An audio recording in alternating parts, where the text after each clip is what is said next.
clean up that sector. It has its challenges, but it was a daring reform. Coal sector, and also water and irrigation. There are many such I can list, but Prime Minister Modi has been absolutely consistent in making sure reforms are taken up. So structural reforms are the focus of today's announcements. Today's announcements are focusing on structural reforms. The sectors in which these measures will be impacting are those sectors with these reforms which are going to be the new horizon for growth. And therefore, we see great potential in more investments which can be drawn with the reforms that we are announcing today. More production can be clearly marked, and certainly it will lead to a lot more employment possibilities.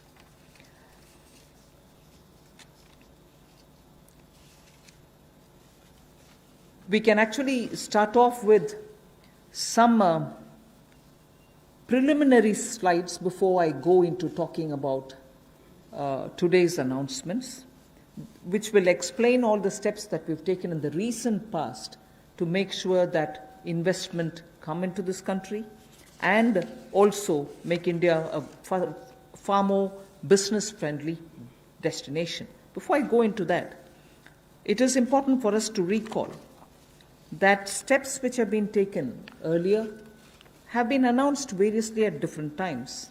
And because of the lockdown and because of COVID, I think time feels like as though it's been a long time since the budget was presented. It was only presented on 1st February. And just as soon as the finance bill got passed, the Parliament also had to very quickly close for the reasons of social distancing and so on. And just before February, we announced the National Infrastructure Investment Foundation, the fund that was launched. So, and therefore such steps have been taken. Clearly, these are the ones which are going to initiate a lot of things that we want to tell today, and also a lot of things that we want to do towards building an Atmanirbhar Bharat. So if we can go to the first slide.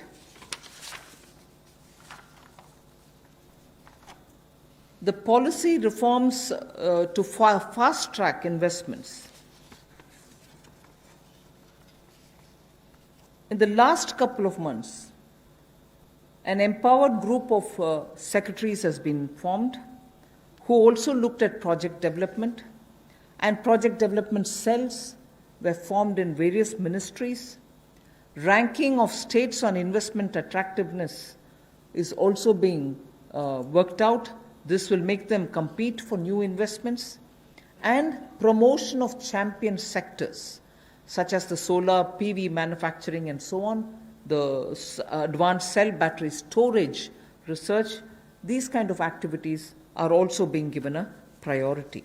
So for an Atmanirbhar Bharat and for Make in India, such steps are crucial, and we want to make sure that efforts which have been taken clearly give us the confidence that Make in India, which was launched at least 3 years back, as an initiative to change the mindset of people, to bring in new ways of doing business, to make sure that India becomes attractive on its strength, are all being received very well.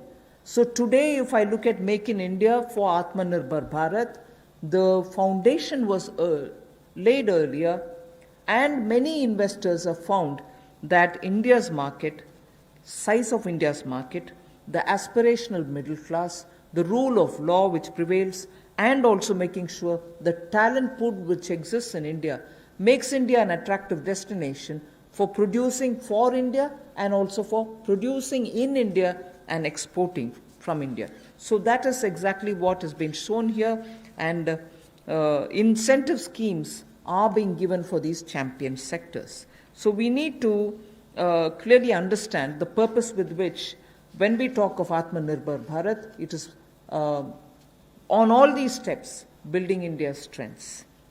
The next slide would show you that attempts and also efforts have already started for upgradation of industrial infrastructure. I'm saying all this because the reform steps that I'm going to announce will have all these also having a play in the various steps that we are announcing. Upgradation of industrial infrastructure is something which we need to talk about afresh, although industrial infrastructure, industrial land banks, and also clusters have been recognized long time back. But they're all somewhat being utilized, many of them lying unutilized. So now using technology, we are making sure these land parcels are, through GPS, GIS mapping, are able to be identified, location cleared, their challenges being identified, common facilities which have to be created will all be done.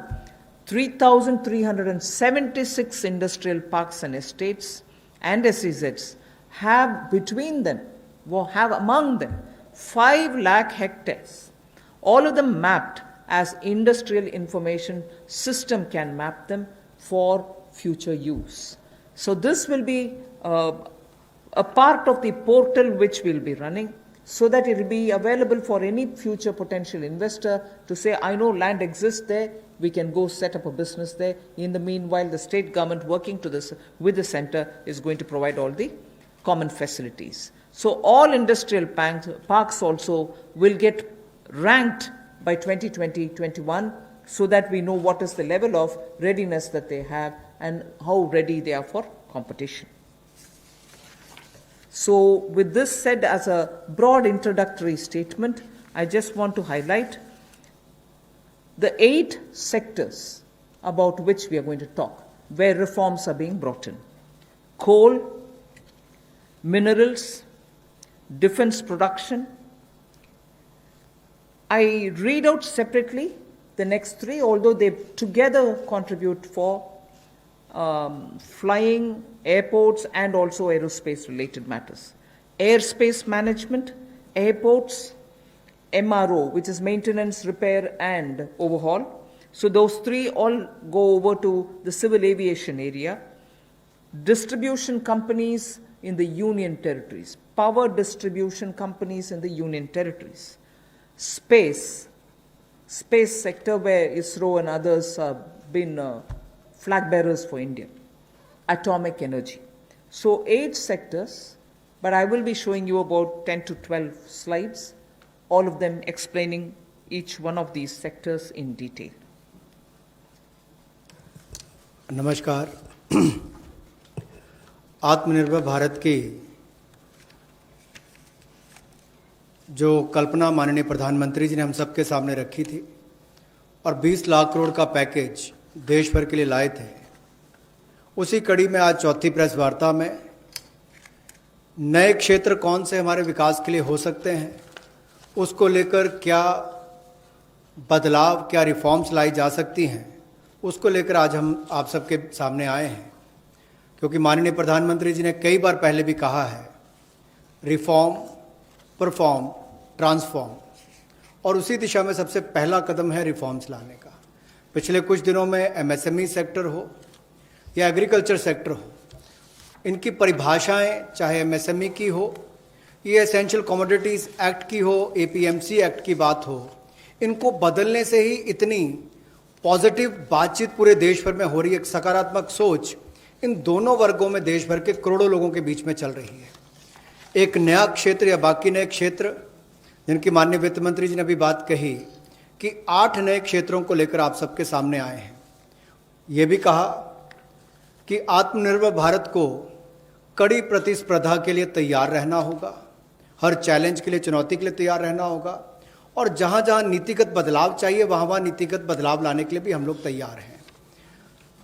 अब implementation की बात आती है, उसके लिए माने ही मोदी जी जाते हैं कि किस तरह से अच्छी इम्प्लीमेंटेशन पिछले 6 वर्षों में करके दिखाई, चाहे वो जीएसटी की बात हो, इंसॉल्वेंसी बैंक्रप्सी कोड की बात हो, जनधन योजना की बात हो, यूपीआई जैसे प्लेटफॉर्म बनाने की बात हो, हर गांव में बिजली और हर घर को राशन देने तक की कोविड-19 की स्थिति में बात हो।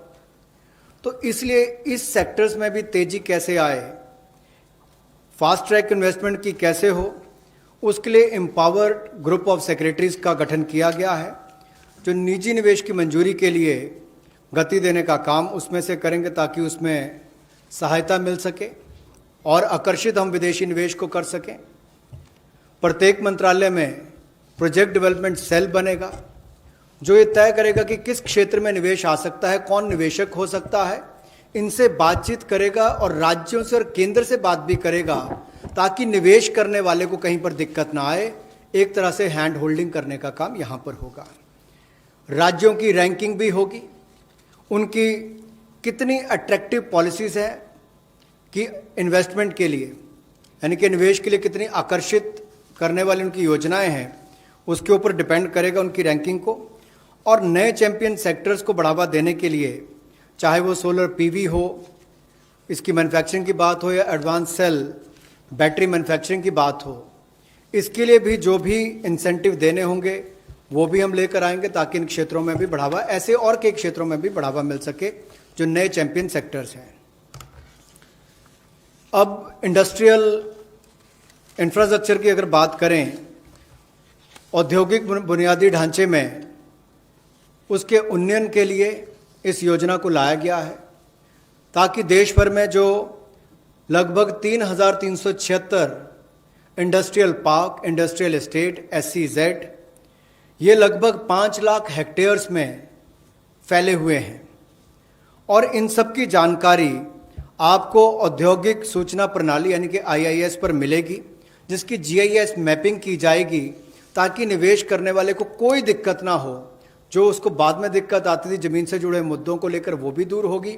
ज़मीन की उपलब्धता भी 5 लाख हेक्टेयर के लगभग जो इंडस्ट्रियल हमारे स्टेट्स हैं या हमारे पार्क्स हैं उनमें भी जो होगी उसमें उनको लाभ मिलेगा। और इसीलिए इस योजना में बदलाव भी लाया गया है। इसको मिशन मोड पर, चैलेंज मोड पर किया जाएगा ताकि ज़्यादा से ज़्यादा निवेशकों को ज़मीन जल्द से जल्द उपलब्ध राज्यों में करवाई जा सके और इसके लिए कनेक्टिविटी में भी सुधार होगा और कॉमन इंफ्रास्ट्रक्चर जो है उसमें भी अपग्रेड करने का काम किया जाएगा। The first of the 8 sectors that I want to speak about is coal.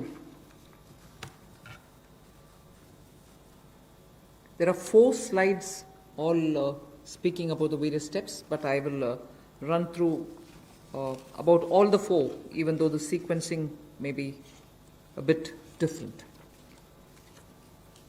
We are bringing in commercial mining in coal sector. You know, coal, as all of you all know, coal is a government monopoly. That government monopoly is what is now being removed. Commercial mining of coal on a revenue sharing basis would help more coal availability and also more coal availability at market prices. So this will be far more efficient and more people can get to using it. Liberalized entries will be allowed for people to participate for a range of coal blocks, and for those who produce well before the deadline, incentives also will be given.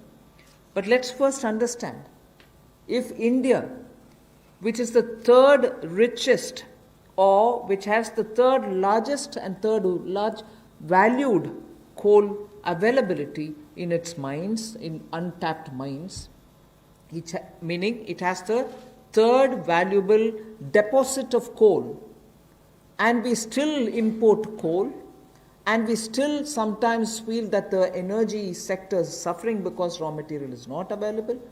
So regulations are required, and this line you would recall I have said day before yesterday, I have also said yesterday, regulations are required when there is a shortage. But this country has got abundant coal, and we've been regulating it, suffocating it from producing ample quantity of coal which will be required by the industry. Economy can be benefiting from this kind of opening up. Of course, we are conscious that coal is not so environment friendly. So, in order to have coal converted into gas, we are providing incentive so that coal is also used, but the environment commitments of India are honored and we benefit from gasification of coal. And also, the coal bed methane also will be auctioned, so that these coal beds which are with Coal India but untapped also can benefit